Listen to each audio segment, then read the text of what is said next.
All right, Coach, now that you've had about 3 or 4 practices under your belt now, more of the team is here.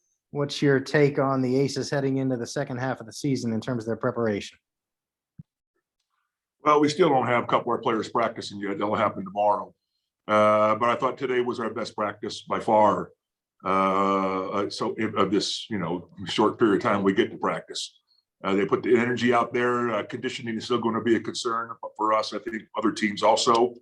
But I think today was a good first step forward, our best practice, and hopefully we build upon that one.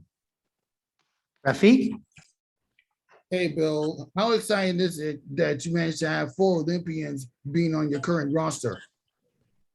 Well, just puts the pressure on the coach not to screw the whole thing up.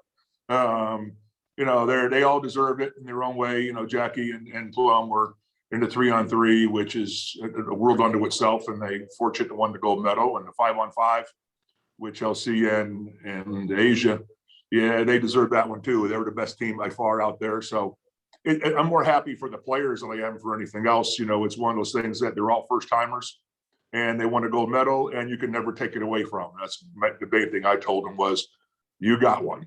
A lot of people don't have one. I never had a chance to. So it's a great accomplishment. And hopefully when they're 45 and 50, they can look it on the wall and see it hanging there. And from your side of the story, talk about the coaching and player chemistry that you and Kia Stokes share since you were together during the Liberty days in the 2010s. Well, we drafted Kia, had a tremendous first year. Should have been, rookie of the year or damn close to it, or defensive player of the year. She's had her ups and downs in the league since then, but I trust Kia. I think she's a very smart basketball player. From Gino to me to other coaches here, we've always wanted more, but it's not going to be the cards.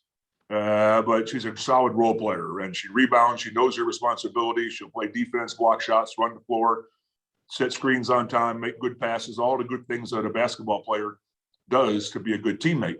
We just wish that she would score a lot more, but that's not going to happen. And last question for me. We understand that one of your players had to give up the Olympics due to mental health issues. How important is it for a WNBA player or any of your players in your team to maintain mental health on and off the court throughout the season? Well, that's in any sport or any high profile ability, whether you're an entertainer or, a rock star or an athlete, the pressure is always on you and you can never really get away from it.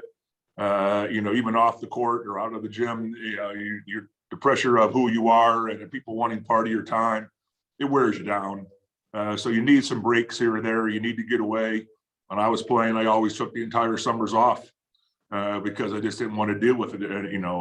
When season's on, I'm doing my thing. When it's off, leave me alone. And that's how I coped with it. Thank you for your time. Jean?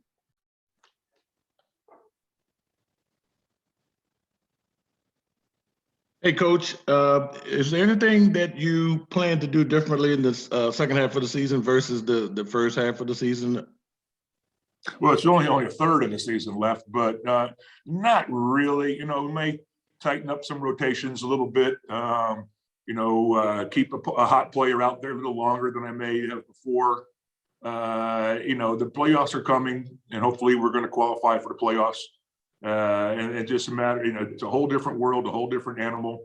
But I think conditioning is going to be a big key for us, trying to get that back. You always lose something in the break like this. So we're just going to push in this next month to get our conditioning ready for the playoffs. All right. Thanks, Coach. Carolyn? You all finished that first segment of the season as one of the top teams. So going into this last third of the season, what do you want to see your team improve on? Everything. You can always improve on defense. I thought we started well and backslid a little bit. So I think defense is always going to be a big key, especially in the playoffs. Everybody plays defense. You have to really turn it up. But I also think, how do you score? The playoffs are about how do you score. So we're already putting in some new stuff to start working on in anticipation of the playoffs, where it becomes more of an individual effort. Then it becomes a team pattern effort because everybody scouts each other. You play a series. So how do you score is going to be paramount. And so we're looking more individual situations where we ISO people or get in the ball in their operating zones in order for them to go to work.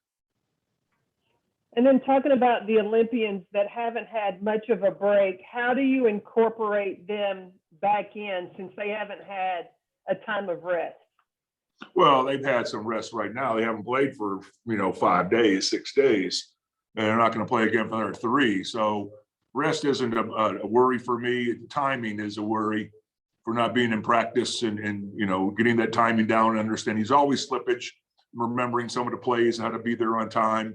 That just the repetition factor is going to be the biggest bugaboo for the 2 people that haven't been here for yet so far.